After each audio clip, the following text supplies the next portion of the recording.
So Mark, when we think about strategy, for a lot of organizations that feels very the realm of the sort of top echelon. It's sometimes done in a darkened room once a year or once, and we come up with something which is a sort of a dusty document that talks about a 5-year or a 10-year strategy, like something magic's going to happen, and maybe we create a plan around it that sort of gives us some reassurance that we can manage the complexity. But the world's not like that, is it? I think Formula One's got some real examples where that kind of that predictability just doesn't work, and you have to come up with a different type of strategy. You're absolutely right. I think certainly from Formula One, from both a sporting and a business point of view, it's all about rising to the challenge of the uncertainty and the unpredictability and the volatility that's all around us. And whether we're doing that during a Formula One race where we're literally adjusting strategy real time, responding second by second to the marketplace, to what the competition are doing, to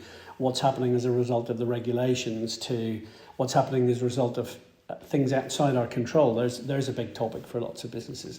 So whether we're doing that in the race or whether we're doing that as businesses in Formula One, dealing with the unpredictable world we live in, and my goodness, we've had so many examples of that, it's absolutely plays to the core of how we try to generate positive outcomes. So we don't run away from the unpredictability, we really embrace it and say, where does the opportunity lie in this uncertainty that everyone's dealing with?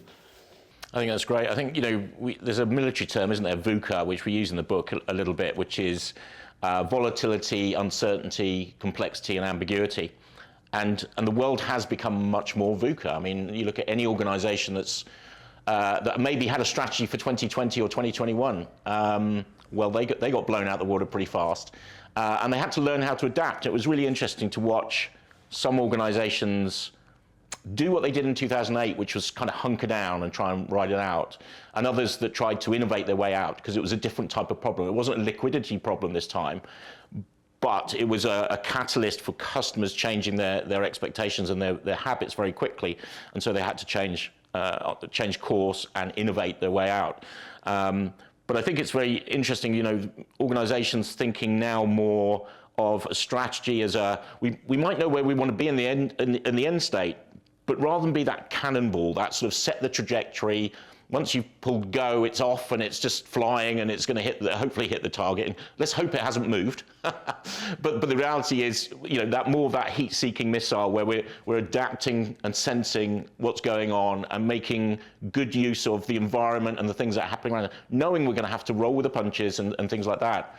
I think that's really where organizations need to focus, having a much more adaptive strategy. You're absolutely right. I mean, there's no question when, again, from the perspective of the Formula One industry, as I've written about in the book with you, we saw the human tragedy of COVID. But from a business point of view, it turned out to be in a time of huge innovation, of lateral thinking, of coming up with new ways of delivering value to customers, using new delivery mechanisms, indeed even coming up with new business verticals in the case of Formula One. And I often think about the fact that one of the big changes we get in Formula One every year is sometimes quite significant regulatory changes, huge changes in compliance. Literally, we start with a clean sheet of paper sometimes. And in the book, I talk about an example from Neil Martin, who was head of strategy at the McLaren Formula One team, and following a huge change in regulations, really an upsetting change, a completely new ball game effectively for Formula One.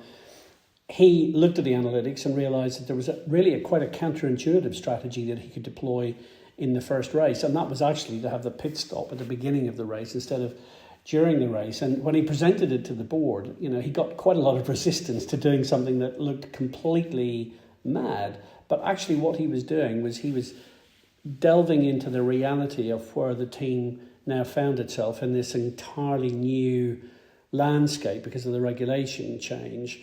And sure enough, they eventually went with it, and it turned out to be the winning strategy. And so when we look at changes, when we look at volatility, when we look at things that are very often outside our control, actually it weirdly leads to an opportunity to adapt, sometimes in quite brilliant ways, and it becomes a massive learning opportunity, if nothing else. So weirdly, the experience of Formula One is that the sort of VUCA environment turns out to be a very rich one for those teams who are prepared to delve into it and really embrace the opportunities that lie therein.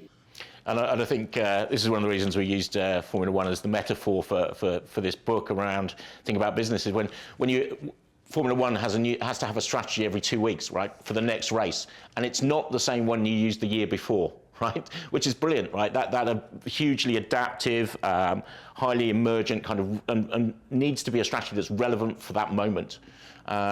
It's fantastic as a great metaphor for what organisations need to think about and start to move towards. Yeah, and as you said at the beginning, Adrian, the sort of 5-year, my goodness, even the 3-year strategy, you know, where is the place for that these days? Most people during the last few years didn't know where they would be almost quarter to quarter.